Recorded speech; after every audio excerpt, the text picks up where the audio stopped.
अफसर बनना चाहते हो तो कहीं और क्यों जाना, गूगल प्ले स्टोर से हमारी app IAS with Harimohan download करो और तैयारी शुरू करो।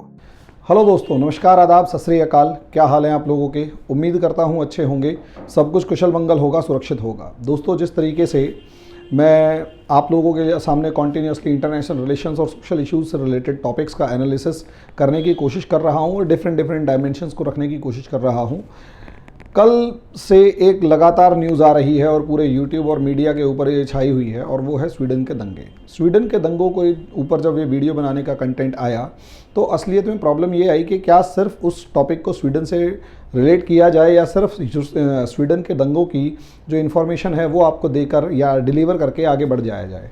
तो दोस्तों, ऐसा था कि मैंने इस चीज़ के ऊपर थोड़ा सा आगे बढ़ने की सोची और स्वीडन के दंगों से आगे बढ़कर मैंने इसे कहीं ना कहीं इंटरनेशनल लेवल पर इस्लाम के दंगे या इस्लाम के खिलाफ फैलने वाली नफ़रत जो है उसके बारे में आप लोगों को डिस्कशन करने का मैंने सोचा। तो दोस्तों, इससे पहले कि मैं क्लास स्टार्ट करूं, बस यही है कि आप लोग अगर हमारे ग्रुप्स वगैरह से जुड़ना चाहते हैं तो टेलीग्राम वगैरह ज्वाइन कर लें, हमारी ऐप वगैरह डाउनलोड कर लें, या जैसे भी है आप हमसे जुड़ सकते हैं।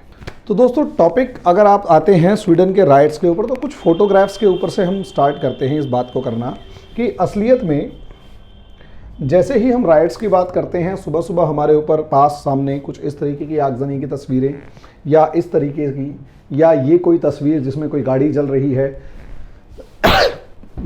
पीछे आग लग रही है और जो मार्च पास्ट करती हुई पुलिस, या फिर इस तरीके से आप देखेंगे तो ये, या फिर इस तरीके से आप देखेंगे ये खतरनाक तस्वीरें सुबह सुबह जब आप लोगों को देखने को मिले तो कितना ज़्यादा खतरनाक सिचुएशन होगी या किस तरीके से दिमाग के ऊपर इंप्रेशन पड़ेगा। लेकिन जैसे ही आप ये तस्वीरें देखते हैं, अगली तस्वीरें आपके दिमाग में कौंधना शुरू कर देती हैं। ये भी कुछ जानी पहचानी तस्वीर है, आपको पहचान में नहीं आ रही होगी किसकी है ये, लेकिन जैसे ही आप इस तस्वीरों के ऊपर आते हैं, ये सारी, लेकिन जैसे ही आप इस तस्वीर पर आएंगे, जली हुई गाड़ियां और उसके ऊपर खड़ी हुई दिल्ली या इंडिया की पुलिस, इसी तरीके से ये, या फिर ये फोटोग्राफ गाड़ी पुलिस की जली हुई, या फिर ये फोटोग्राफ पुलिस की बाइकें जली हुई, पुलिस के ऊपर किया गया दंगा या हमला, और इस तरीके से पूरी की पूरी गाड़ियों की लाइन जली हुई, घरों को जलाया जाना या कुछ भी, और इस तरीके का ये पोस्टर बेंगलुरु बर्न्स, ये एकदम से दिमाग में कौंध गई। तो दोनों में सिमिलैरिटी क्या थी? दोनों में सिर्फ एक सिमिलैरिटी थी दोस्तों, और जो सबसे खतरनाक कहो या कैसी भी कहो कि हमारे इस्लाम का अपमान किया गया, तुम्हारी हिम्मत कैसे हुई। और जब ये आप इस तरीके की बात करते हैं तो आपको एकदम से इस तरीके के पोस्टर पूरी दुनिया के अंदर नज़र आते हुए दिखाई देंगे, जो बहुत ही एग्रेसिवली बात कर रहे हैं, massacre those who insult Islam, यानी dare not to insult Islam, हम एक हैं या जो भी XYZ। इसके बाद massacre behead those who insult Islam, massacre those who insult Islam, fanatics are, जो भी इनका अभी क्लियर वर्ड्स में समझ में नहीं आ रहा, ब्रिटिश बैप्टिज्म समथिंग क्रूसेड्स, या BBC की इन्होंने फुल फॉर्म लिखी हुई है। इस तरीके से अगर आप देखोगे, Europe you are welcome something XYZ, liberalism go to hell, kill those who insult Islam, butcher those who mock Islam something, जो भी इन्होंने अपने अपने प्लेकार्ड्स बना रखे हैं। अगर आप इन्हें देखें तो ये भी असलियत में पूरे के पूरे हर जगह पर आपको इस तरीके के exterminate those who slander Islam ultimate, और उसके बाद अगर आप देखेंगे behead those who insult Islam, या you burn Quran, you burned in hell. What do you mean by these placards? These placards show the mentality जो कि किसी भी तरीके से जरा सा भी असलियत में इंटॉलरेंस को शो कर रही है। इंटॉलरेंस टूवर्ड्स फ्री स्पीच, ये एक इंटॉलरेंस शो कर रही है जो दिमाग के अंदर बैठा दी गई है कि जो कुछ है आपको वही मानना पड़ेगा, अदरवाइज अगर आपने इस्लाम के अगेंस्ट कुछ बोला तो हमारे ये तो है ही है। साथ में जो पीछे आप लोगों को दो शहरों की फोटो दिखा दी गई है उसको भी याद रखिएगा। एक तरीके का एक इंसान के दिमाग में ये इंप्रेशन क्रिएट होता है, लेकिन जैसे ही इसके दूसरे पहलू को दिखाया जाता है, देखा जाए तो आपको कुछ शक्ल अलग ही नजर आएगी। ये एक महानुभाव क्या जानवरी इंसान है ये भी। अगर आप इसको देखें तो आपको इसके भाषण के अंदर कुछ अलग ही नजर आएगा। 2 मिनट चलाकर देख लेते हैं। अरे हिंदुस्तान, हम 25 दौड़ है ना, तुम 100 दौड़ है ना, 15 मिनट के लिए पुलिस को हटा लो, बता देंगे किसने हिम्मत पर बयान दिया। न सिर्फ हिंदू, अब इसके बाद 15 मिनट यानी के लिए पुलिस को हटा दो, पूरी दुनिया को, पूरे हिंदुस्तान को, 100 करोड़ को हम दिखा देंगे हम 25 करोड़ है। अगला, देवी देवताओं का अपमान। जो पूजा करते हैं कितने, राम लक्ष्मण दुर्गा लक्ष्मी फुलवा क्या क्या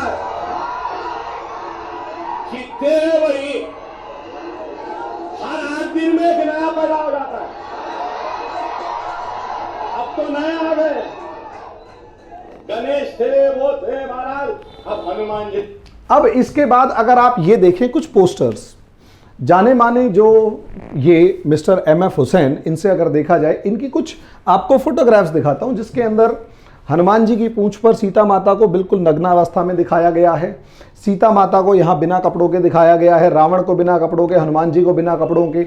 इमेजिनेशन के नाम पर अगर आप देखें तो भारत माता को बिल्कुल नग्नावस्था के अंदर दिखाया गया है। इस तरीके से अगर आप देखें, लक्ष्मी माता बिना कपड़ों के गणेश जी के सर पे चढ़ी हुई हैं, यहाँ सरस्वती माता बिना कपड़ों के बैठी हुई हैं, इस तरीके से। तो अल्टीमेटली यहाँ ये MF हुसैन। इसके बाद अगर आप देखेंगे, यहाँ इस जानवर लड़की को कौन नहीं, इस लड़की को कौन नहीं जानता, जो खुले तौर पर बहुत ही लो ग्रेड लेडीज की तरह, बहुत ही घटिया लेवल के, घटिया स्तर पर जाकर सीता माता के बारे में बोलती है। प्रॉब्लम यहां से शुरू होती है कि अगर आप किसी भी एंगल में अपने लिए इस तरीके के मेंटालिटी रखते हैं तो आपके पास कोई भी दूसरा चारा नहीं होता कि आप, या आपके पास ऑप्शन नहीं होता कि आप दूसरे के लिए भी कुछ बोलें। और ऐसी सिचुएशन में जब आप अपने लिए इतना प्रोटेक्शनिस्ट होना चाहते हैं और दूसरों के लिए आपके इस तरीके के विचार होते हैं, उसके बाद आप जावेद हबीब को देख लीजिए। Can you imagine, Javed Habib ये कहते हैं कि even gods visit to Javed Habib salon. दूसरा इनका अगर ये आप देखेंगे, ये बैठे हुए हैं जावेद हबीब।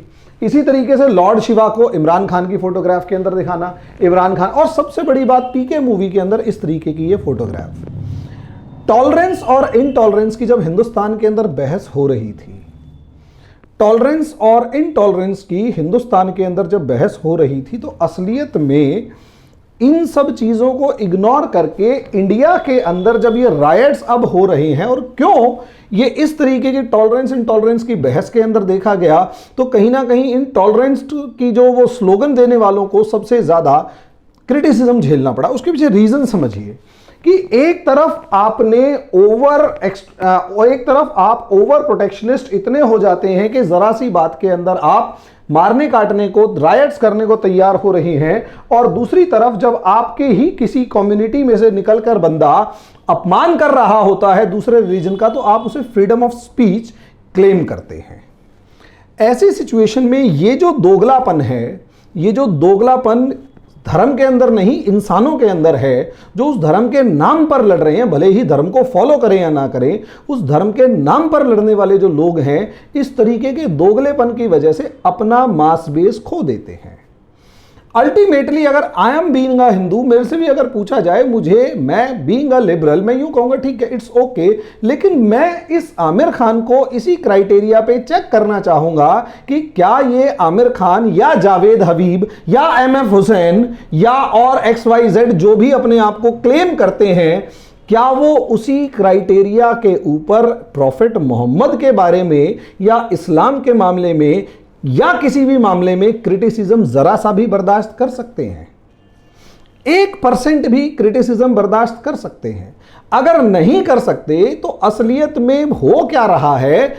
इंडिया का एग्जाम्पल मैं स्वीडन के मामले में जानकर दे रहा हूं कि जो इंडिया में पिछले 1980 से होता आ रहा है, या यूं कहें अप्रॉक्सीमेट 1909 से होता आ रहा है, और वो बंगाल रायट्स की फॉर्म में, एक्सट्रीम फॉर्म में नजर आ रहा है, और उसके बाद जब ये कहा जा रहा है कि असलियत में दंगों का कोई धर्म नहीं होता या आतंकवाद का कोई धर्म नहीं होता, तो असलियत में इस जो प्रोपेगेंडा कही, ये प्रोपेगेंडा नजर आता है। असलियत में लोगों का जो ग्राउंड लेवल पर नजर होती है वो इस पर नहीं जाती है। वो इस चीज को देखते हैं क्योंकि उनके अपने पैमाने हैं। वो जमाना गया जब अखबारों के अंदर जो लिख दिया वही सही है।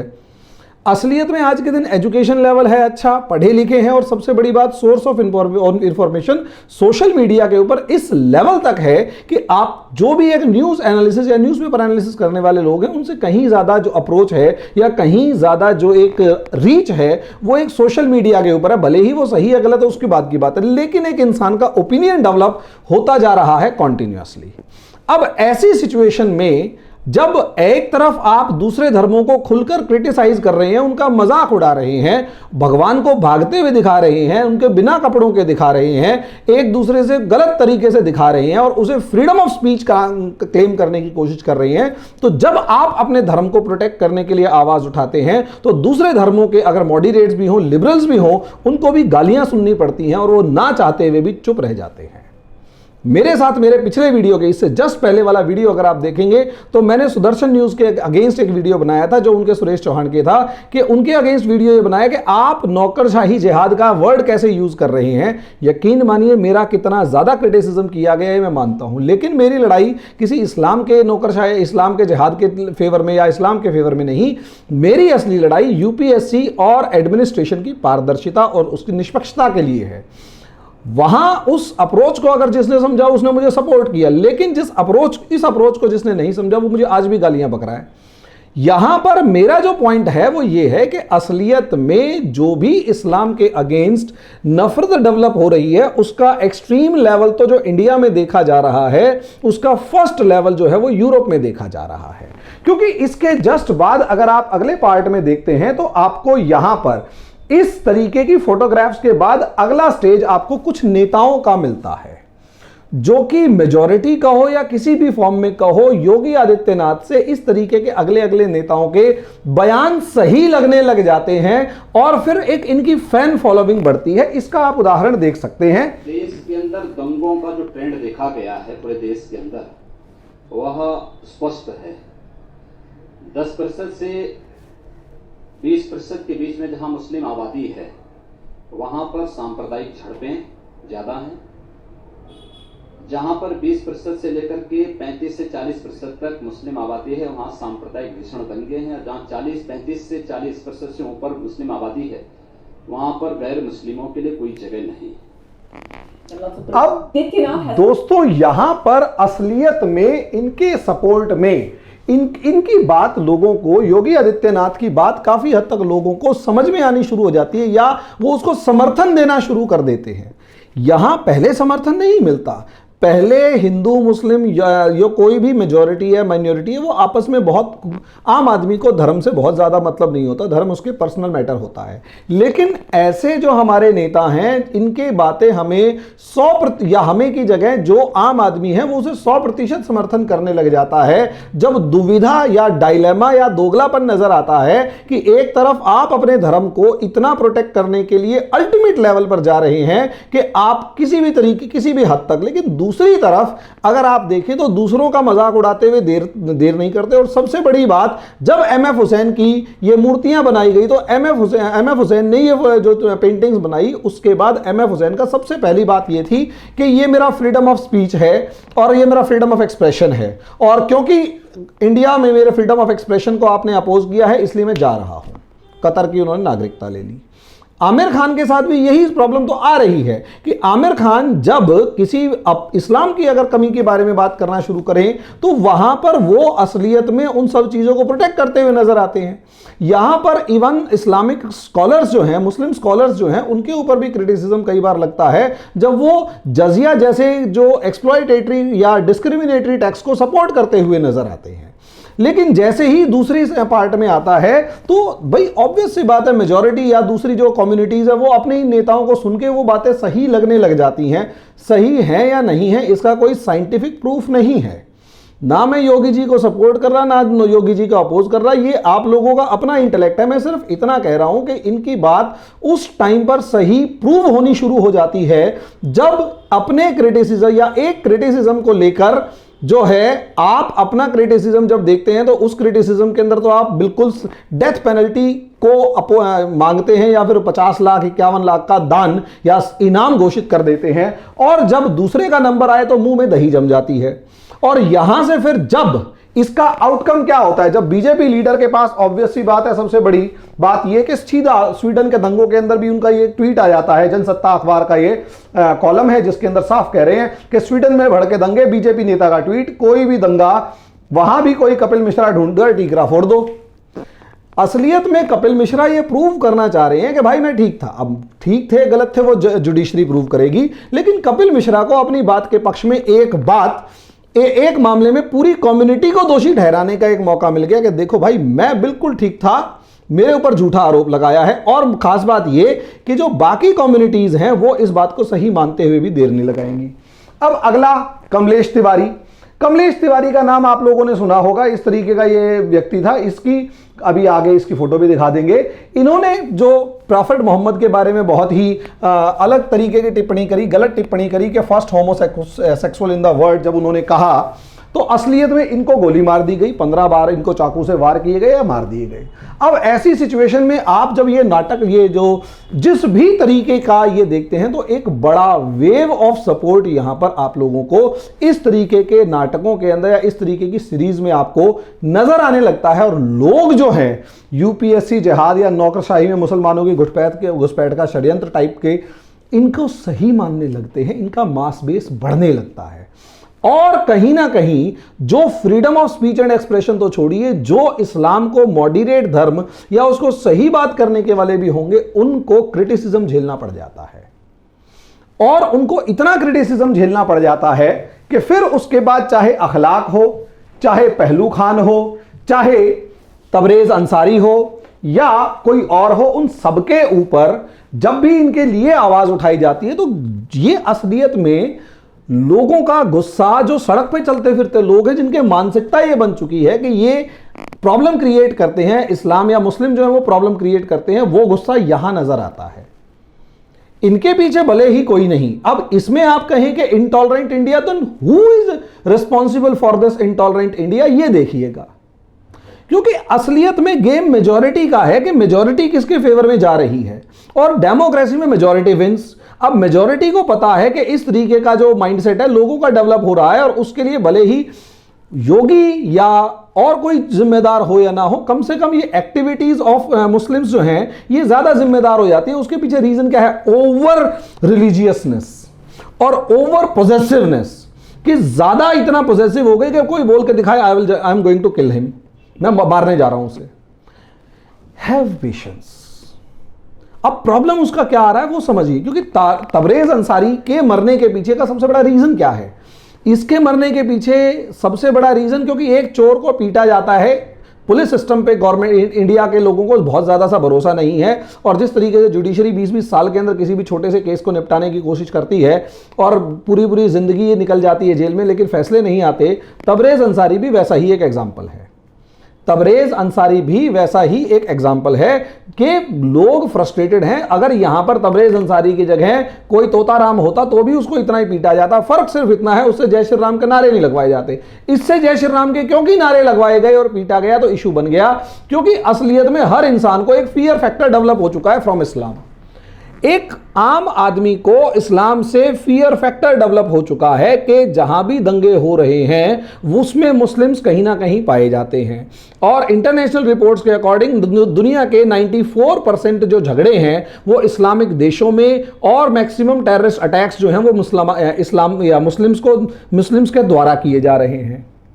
तो ऐसे में इंडिया को जब हम देखते हैं तो यहां अपोजिशन ने जो एक प्रोपेगेंडा चलाया, एक रेटोरिक चलाया कि intolerant India, intolerant India, intolerant India, वहां उन्होंने जितना इंटॉलरेंट इंडिया चलाया तो मेजॉरिटी ने उतना ही जो बीजेपी को सपोर्ट करना शुरू कर दिया। नतीजा आपके सामने है। लेकिन जैसे ही ये टॉलरेंट इंडिया वाली जो पूरी डिबेट थी, और इसमें मरते कौन है, इसमें इस कार्टून को आपको समझ में आ जाएगा कि असलियत में मरते कौन है। एक तरफ वो हैं जो किल नॉन मुस्लिम्स जिहाद के नाम पर या कैसे भी, जो मैंने पहली स्लाइड्स दिखाई। दूसरी तरफ वो जो नॉन मुस्लिम्स हैं वो गालियां बक रहे होते हैं इनको कि भैया इन्हें मारो। शॉर्ट में ये पीछे पीछे एक्सट्रीमिज्म आ रहा है, लेकिन जो मॉडरेट है वो बीच में फंसा हुआ है, ना तो वो मानने को तैयार ना ये मानने को तैयार। सही बोलने वाले की अभी कोई सुनवाई नहीं है, क्योंकि दोनों तरफ नेगेटिविटी इतनी बढ़ती जा रही है। और इसमें मैं बड़ा सेक्शन जो है, बड़ा रीजन जो है वो कहीं ना कहीं over possessiveness towards their religion मानता हूं कि ओवर पोजेसिवनेस, तो धर्म के लिए जो ज्यादा एक जो कुछ ज्यादा ही लगाव है और धर्म ही सब कुछ है और दूसरे वाले छोटे हैं, दूसरे वाले। अब यूरोप के अंदर आ जाते हैं। अब अगर यूरोप की अगर आप बात करते हैं, यहां पर मामला क्या है, तो यहां अगर आप समझेंगे इस चीज को तो आपको समझ में आएगा कि असलियत में यूरोप, जब हम स्टूडेंट थे, स्टूडेंट लाइफ में जब हम पढ़ते थे, तो हम ह्यूमन डेवलपमेंट इंडेक्स से लेकर दूसरा जो भी डेवलपमेंट इंडेक्स फॉर ह्यूमंस होता था, उसमें हम नॉर्डिक कंट्रीज और स्कैंडिनेवियन कंट्रीज को बहुत ज्यादा यूं कहते थे कि भाई कुछ भी हो टॉप पे तो यही रहेंगे। नॉर्वे, स्वीडन, डेनमार्क, फिनलैंड और ये सारे के सारे जो है नीदरलैंड वगैरह, ये बहुत अच्छे कंट्रीज हैं, बहुत टॉप मोस्ट लेवल पर कंट्रीज हैं। ये बहुत अच्छे और बहुत टॉप मोस्ट लेवल पर कंट्रीज हैं। मेजॉरिटी इनके अंदर मुस्लिम क्रिश्चियन पॉपुलेशन कम है, रिसोर्सेज ज़्यादा हैं, पढ़े लिखे हैं, समझदार हैं, समझे। डेनमार्क के अंदर तो ये होता है कि जहाँ तक हमने सुनने में आया है कि हर रोज़ सुबह सुबह ब्रेड और 1 लीटर दूध जो है वो स्टेट की तरफ से हर इंसान को प्रोवाइड किया जाता है। इस तरीके से अलग अलग स्कीम्स हैं कि अगर आदमी जो है कुछ भी रहेगा वो भूखा नहीं रहेगा, एजुकेशन फ्री है, सब चीज़ें फ्री हैं वहाँ पर। अब प्रॉब्लम यहाँ पर ये आई, कि आज के दिन इस तरीके को, और सबसे बड़ी बात ये कि इंडिया को क्रिटिसाइज करने वाले, राइट्स के नाम पर, दंगों के नाम पर इंडिया को क्रिटिसाइज करने वाले सबसे ज्यादा यही लोग हैं, यही देश है। अब इंडिया के अंदर कम्युनलिज्म था, इंडिया के अंदर हिंदू मुस्लिम दंगे होते हैं, उसके पीछे का एक सबसे बड़ा रीजन, सबसे पहला तो ब्रिटिशर्स की पॉलिसी और उसके बाद अपनी गवर्नमेंट की पॉलिसीज और सेक्युलरिज्म का ढपोसला था। लेकिन अगर आप यूरोप के अंदर आज कर देखें तो क्यों इन कंट्रीज की, जिनके अंदर सोचकर देखिए, जब इन मुस्लिम्स को मिडिल ईस्ट के अंदर मुस्लिम्स ने मार के भगाया, मिडिल ईस्ट के अंदर जब इन मुस्लिम्स को मुस्लिम्स ने मार के ही भगाया, तब ये लोग कहीं ना कहीं अगर आप देखेंगे तो यूरोपियन कंट्रीज के अंदर जाकर बसे। और यूरोपियन कंट्रीज में भी वेस्टर्न यूरोपियन कंट्रीज यानी पश्चिमी यूरोपीय देशों के अंदर जाकर बसे, जिसका अगर आप सेक्शन देखते हैं तो आपको यहां पर नजर आएगा, अगर आप यहां सेक्शन देखते हैं तो आपको यहां पर नजर आएगा कि डेनमार्क में 7.6%, डेनमार्क में 7.6%, स्वीडन में 11.1%, नॉर्वे के अंदर 7.2%, फिनलैंड के अंदर 4.2%। इस तरीके से ये पॉपुलेशंस जो हैं ये मुस्लिम्स की लगातार हो चुकी है, जो किसी टाइम पर 0.1% के आसपास या 0.2% के आसपास पॉपुलेशन थी। मिडल ईस्ट यानी सीरिया, लीबिया और इराक से लोग भाग भाग कर जब यहां पहुंचे तो ये पॉपुलेशन अब लगातार बढ़ती चली गई। जब ये पॉपुलेशन लगातार बढ़ती जा रही है तो यहां पर एक अब प्रॉब्लम ये है कि अब ये क्लेम कर रहे हैं कि हमारे को यहां पर शरिया लॉ चाहिए, शरिया लॉ चाहिए। अब यूरोपियन कल्चर क्या है? कम कपड़े पहनना। यूरोपियन खुला कल्चर है, ओपन कल्चर है। अब उस ओपन कल्चर के अंदर आप कहोगे नहीं हमारा कल्चर मानो, नहीं हमारी फोर्स मानो, उसके पीछे रीजन है। ये जो लंदन के अंदर अगर आप देखेंगे तो लंदन के अंदर पीछे एक बहुत ज्यादा बड़ा एक जो अगर आप देखते हैं तो लंदन के अंदर patrol aims to impose sharia law in east London, और किसी की भी नहीं तो ये CNN वालों की खबर है, London Muslim patrol aims to impose sharia law in east London. अब आप सोच कर देखिए, ईस्ट लंदन के अंदर आप शरिया लॉ लगा सकते हैं। This is what life is like under sharia law.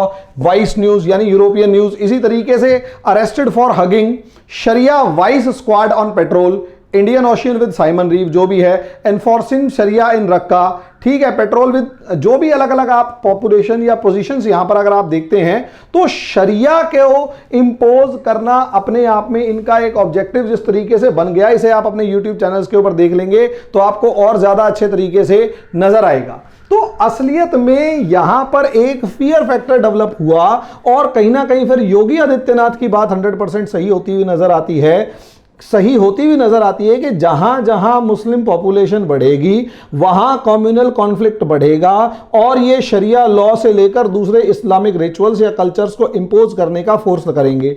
बहुत सारी यूट्यूब पर वीडियोस इस तरीके से हैं जिसके अंदर मुस्लिम पॉपुलेशन जो है वो इस्लाम को के अगेंस्ट किसी चीज को डिक्लेयर करके दूसरे को मार रही है, तालिबान ISIS तो अपने एरिया में थे, लेकिन वो लंदन के अंदर जाके मार रही हैं। तो वहां क्या डेवलप हुआ? वहां डेवलप हुआ फियर फैक्टर।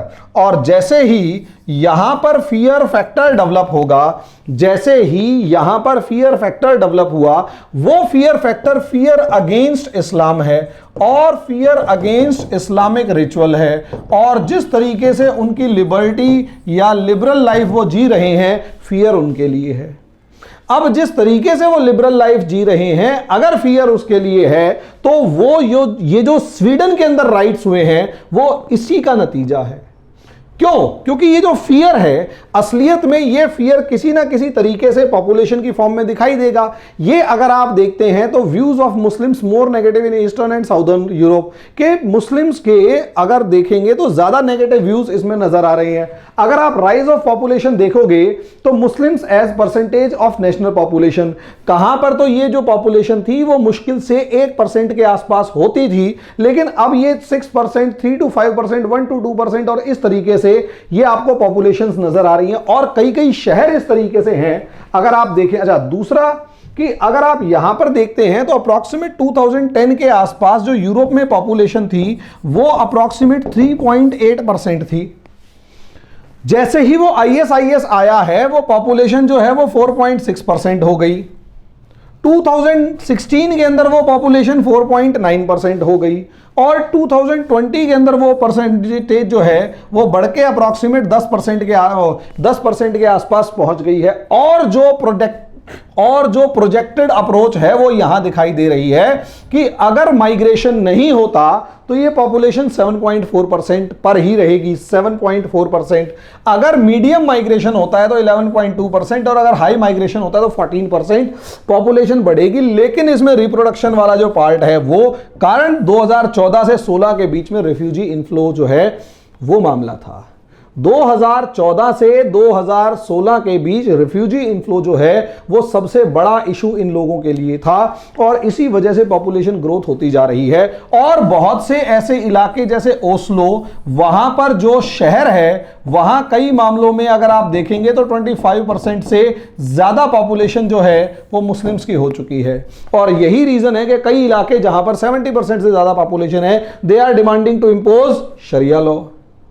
अब ऐसी सिचुएशन में वहां एक जो ओपिनियन डेवलप हो रहा है लोगों का, एक माइंडसेट बन रहा है कि they came to our country as refugee but now they are forcing us to live on their way, they are not letting us to live us on our own way. हमारे रास्ते पर हमें हमारी life को वो impact कर रहे हैं। वहां से क्राइसिस शुरू हो रहा है, वहीं से कॉन्फ्लिक्ट शुरू हो रहे हैं और जैसे ही कॉन्फ्लिक्ट शुरू हो रहे हैं वहां एक्सट्रीम राइट विंग पार्टीज जो हैं, स्ट्रैम कर्स एक तरीके का हार्डलाइनर, और ये इनके लीडर का नाम है रास्मस पालुदन, इन जैसा उदय होता है जो क्लियर वर्ड्स में क्रिटिसाइज कर रहे होते हैं इस्लामिक रिफ्यूजी पॉलिसी को क्रिटिसाइज कर रहे होते हैं। वो तो फिर भी झेल लिया जाता है या वो तो फिर भी ठीक है। उसके अलावा अगर आप दूसरा पार्ट अगर आप देखते हो इस्लामिक रिफ्यूजी की फॉर्म में, तो ये लोग क्लियर वर्ड्स में इस्लाम को अपना दुश्मन डिक्लेयर करते हुए नजर आते हैं, जैसा कि भारत के अंदर भी बहुत सी पार्टियों के ऊपर आरोप लगते हैं। लेकिन क्या पूरे तरीके से भारत की वो सबसे बड़ी पार्टी ही जिम्मेदार है? क्या योगी आदित्यनाथ ही जिम्मेदार हैं? योगी आदित्यनाथ की बात तब सही लगती है लोगों को जब अकबरुद्दीन ओवैसी का उनको बयान सुनाई देता है। अगर अकबरुद्दीन ओवैसी का बयान ना सुनाई दे तो योगी आदित्यनाथ की बात सही लगेगी ही नहीं। जब तक उन लोगों को कासगंज सुनाई ना दे, जब तक इन लोगों को क्या नाम है दुर्गापुर या दूसरे जगहों को ना दिखाई दे, दिल्ली का या फिर कैराना ना दिखाई दे, तब तक सब सही लगता है। तब तक योगी आदित्यनाथ को कोई सुनेगा ही नहीं।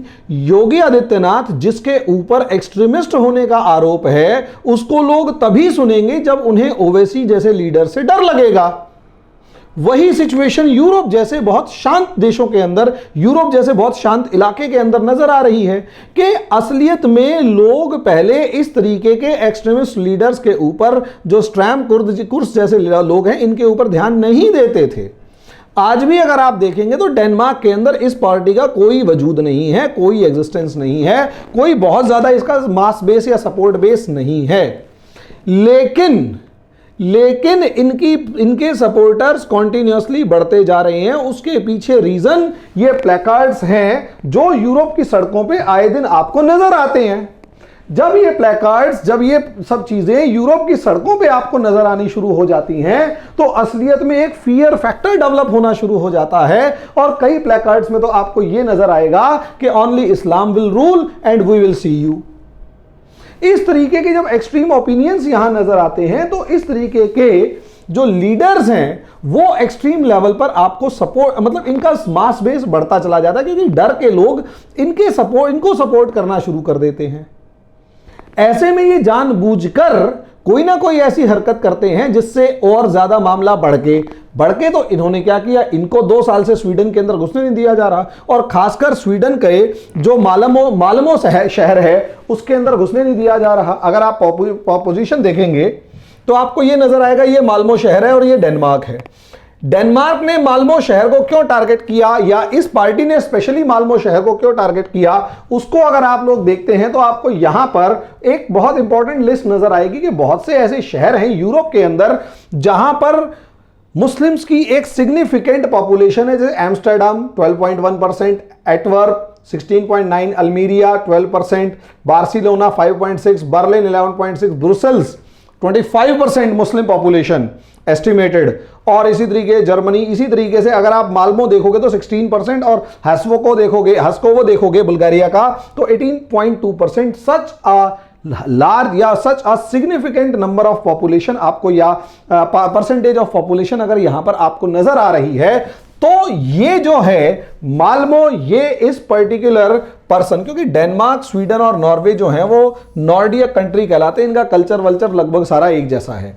तो ऐसे में अगर आप देखेंगे तो ये घुसने की कोशिश कर रहा है तो 2 साल से इसको घुसने नहीं दिया जा रहा।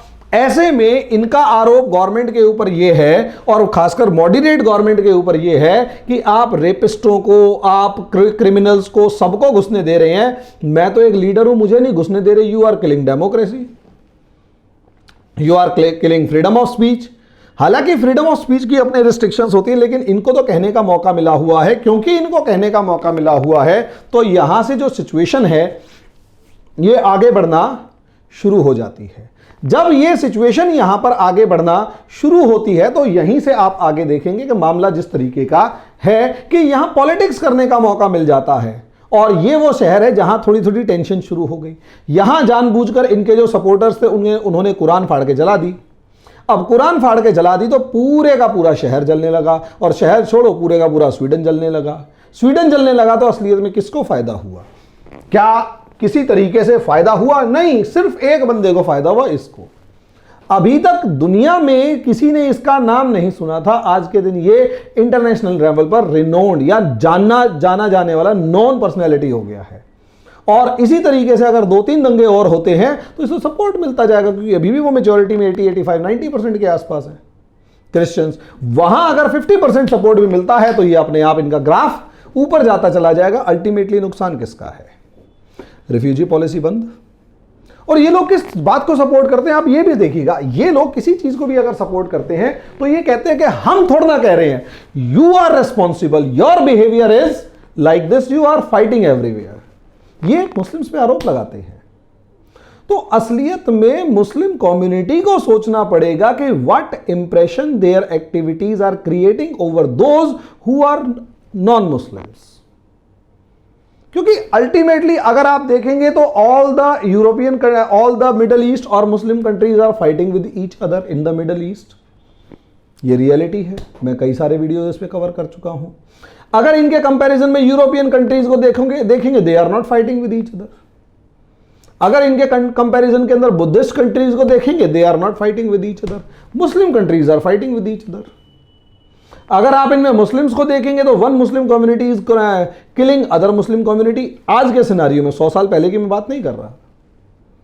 तो असलियत में बिहेवियर या जो भी रिएक्शन दिया जा रहा है ओवर पॉसेसिवनेस की वजह से या ओवर रिलीजियसनेस की वजह से, वो अल्टीमेटली बैकफायर कर रहा है और एक नेगेटिव इमेज क्रिएट कर रहा है इस्लाम के फॉलोवर्स की। और जब ये नेगेटिव इमेज क्रिएट करता है इस्लाम के फॉलोवर्स की तो आने वाला जो टाइम होता है आने वाला जो टाइम होगा उसके अंदर जो पॉलिसीज हैं, क्रिटिसिज्म है, वो बढ़ता जाएगा। नतीजा क्या कि हर जगह पर एक ऐसा सेक्शन डेवलप होगा जो गुजरात के 2002 राइट्स को सही प्रूव कर रहा होगा, जो दिल्ली के 2020 राइट्स को सही प्रूव कर रहा होगा, और वो अपनी गलती, मेजॉरिटी की गलती मानने को तैयार नहीं होगा। वो बेंगलोर के अंदर या जो मुजफ्फरनगर के दंगे थे या भागलपुर के दंगे थे उनको सही प्रूव कर रहा होगा।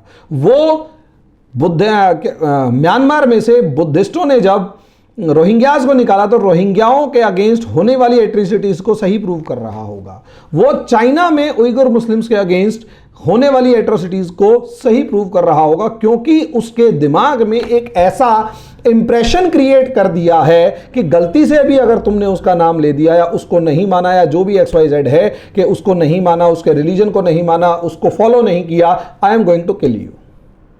क्योंकि चारों तरफ एक ऐसी इमेज डेवलप हो चुकी है मुस्लिम्स की, जो इस्लाम के फॉलोवर्स की, कि they are fighting everywhere and they are insulting every other religion other than Islam, but they are fighting aggressively for their religion. तो ये जो हिपोक्रेसी है, इसके अगेंस्ट पूरा का पूरा कम्युनिटी के अगेंस्ट एक मेंटालिटी डेवलप हो चुकी है, एक मेजॉरिटी सेक्शन में या दूसरे सेक्शन में। और वो जो मेंटालिटी है वो हर उस इंसान को बोलने से रोक देती है या उसके अगेंस्ट खड़ी हो जाती है जो 1% भी इस्लाम या मुस्लिम्स के फेवर में बोलने की कोशिश करता है। इसका मैं एग्जांपल खुद हूं। तो प्रॉब्लम जो है उसे समझना पड़ेगा। प्रॉब्लम ओवर रिलीजियसनेस है, प्रॉब्लम ओवर पॉसेसिवनेस है, प्रॉब्लम इनटॉलरेंस है। वो इनटॉलरेंस जो टॉलरेट नहीं कर पाती जरा सी बात को। तो जो टॉलरेंस का जो प्रोपेगेंडा आज से 5 साल पहले अपोजिशन ने मोदी गवर्नमेंट के अंदर हिंदुइज्म के अगेंस्ट लाया था, असलियत में वो इंटॉलरेंस दुनिया के उस इंटॉलरेंस को सपोर्ट इसलिए नहीं मिला क्योंकि दुनिया के अंदर जहां भी नजर फिरा के देखी जाती है वो इंटॉलरेंस कहीं ना कहीं मुस्लिम समाज के अंदर दिखाई दे रही है। और हो सकता है इसके अंदर भी मुझे 1 लाख जगह पर मुझे इतनी सारी गालियां पड़े कुछ कहने की नहीं, लेकिन ये रियलिटी है। उस इंटॉलरेंस को खत्म करने के लिए हैव पेशेंस और देखिए चारों तरफ हो क्या रहा है, और नए समाज के अकॉर्डिंग थोड़ा सा चेंज करने की बहुत ज़्यादा ज़रूरत है। अगर वो नहीं हुआ तो असलियत में फिर वही है कि हर जगह पर एग्रेशन और हर जगह पर तोड़फोड़, हर जगह पर लड़ाई और हर जगह पर नफरत ही झेलने को मिलती है। और वो नफरत इस तरीके से कि इजराइल सही लगता है, फिलिस्तीन गलत लगता है। नफरत लोगों के अंदर इस तरीके से भर चुकी होती है कि इजराइल सही है और फिलिस्तीन गलत है। और सबसे बड़ी सिचुएशन ये है कि आज तक जो भी है दुनिया के अंदर यूरोप की जो फिलॉसफी टॉलरेंस की थी, फ्रीडम ऑफ स्पीच की थी, लिबरलिज्म की थी, इक्वालिटी की थी, उसी की वजह से दुनिया में कहीं पर भी मुस्लिम्स के अगेंस्ट अगर या माइनॉरिटी के अगेंस्ट कहीं पर भी कोई रिवोल्ट या कोई कहीं पर भी कोई रायट्स होते थे, एट्रोसिटीज होती थी, तो सबसे पहले आवाज उठाने वाली ये यूरोपियन कंट्रीज होती थी। लेकिन अब प्रॉब्लम ये आ रखी है कि अब इन यूरोपियन कंट्रीज के अंदर ही कुछ इस तरीके से सिचुएशंस डेवलप हो चुकी हैं। इन यूरोपियन कंट्रीज के अंदर ही इस तरीके से सिचुएशंस अगर डेवलप हो रही हैं तो ये खुद ही इंटॉलरेंट इतना हो रही हैं कि इनकी जबान को आप बंद करवा रहे हैं। स्वीडन के ये मुस्लिम राइट्स असलियत में इतिहास में एक तारीख बन चुके हैं।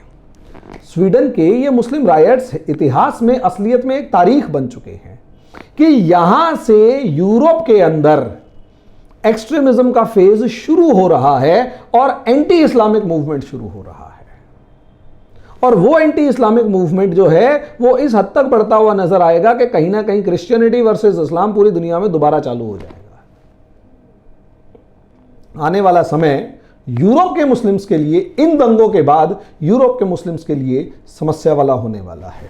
और यहां इंडिया को भी सबक लेना पड़ेगा। मैं मानता हूं कि इनके अगेंस्ट हेट स्पीच करने वाले, मुस्लिम्स के अगेंस्ट हेट स्पीच करने वाला कोई भी इंसान है गलत है, लेकिन प्रॉब्लम यह है उस हेट स्पीच को क्रिटिसाइज करने के लिए जब भी हम फैक्ट्स रखते हैं तो हमारे सामने व्हाट अबाउटर्स का क्रॉस क्वेश्चन वो आता है कि व्हाट अबाउट ओवैसी, जिसके अंदर बड़े जो इनके सबसे बड़े लीडर अकबरुद्दीन ओवैसी के बड़े लीडर जो मिस्टर बड़े ओवैसी हैं, वो जो हैं वो उनको बचाते हुए नजर आते हैं, वो अपने भाई को बचाते हुए नजर आते हैं। और जब वो अपने भाई को बचाते हुए या उन क्वेश्चंस को स्किप करते हुए नजर आते हैं तो गुस्सा और ज्यादा बढ़ता है। एक बार अगर मिस्टर ओवैसी जो बड़े वाले हैं वो अगर एक बार अपने छोटे भाई को क्रिटिसाइज करके ये कह दे कि जो उसने कहा वो गलत था, मैं खुले तौर पर उसकी निंदा करता हूं और मैं उससे दूरी बनाता हूं, यकीन मानिए मास बेस जबरदस्त बढ़ेगा। लेकिन उनको वो इंटॉलरेंस फबता है, उनकी सीटें बढ़ती हैं, ऑल ओवर इंडिया उनका सपोर्ट मास बेस बढ़ता है, वॉइस को सुना जाता है क्योंकि वो एक्सट्रीम लीडर हैं और लोगों में नेगेटिविटी ज़्यादा बढ़ती है। और यही रीज़न है जब छोटे वाला ओवैसी बात कुछ ऐसी बोलता है, बड़े वाला ओवैसी चुप रह जाता है, तो योगी आदित्यनाथ की बात लोगों के कानों में शहद जैसे घुलती है कि सही कह रहे हैं वो। तो वही चीज़ आज के दिन यूरोप में शुरू हो चुकी है और आने वाले समय में यूरोप से आपको ऐसे दंगों की खबरें हो सकता है ज़्यादा सुनाई दे, क्योंकि ये जो पार्टी है स्टैम कुर ये जो पार्टी है ये कुछ ज़्यादा ही मास बेस गेन करती हुई आगे आगे नज़र आ रही है। फ्री की पब्लिसिटी मिल चुकी है इन राइट्स की वजह से। तो बाकी आगे देखते हैं दोस्तों, जैसे ही इसके अंदर कोई भी डेवलपमेंट होगी मैं आपको बताऊंगा। मैंने एग्जांपल्स के थ्रू आपको समझाने की कोशिश की है कि असलियत में होता क्या है। इसके पीछे सिद्धांत जो है वो क्लास में बताए जाते हैं, लेकिन क्योंकि वो उन स्टूडेंट्स के लिए हैं जो कि मतलब समझ पाएँ। ये एक नॉर्मल पॉपुलेशन या नॉर्मल पीपल के लिए एक बनाया गया वीडियो है जो आसानी से सबको समझ में आ जाएगा। तो दोस्तों अभी के लिए इतना ही, धन्यवाद।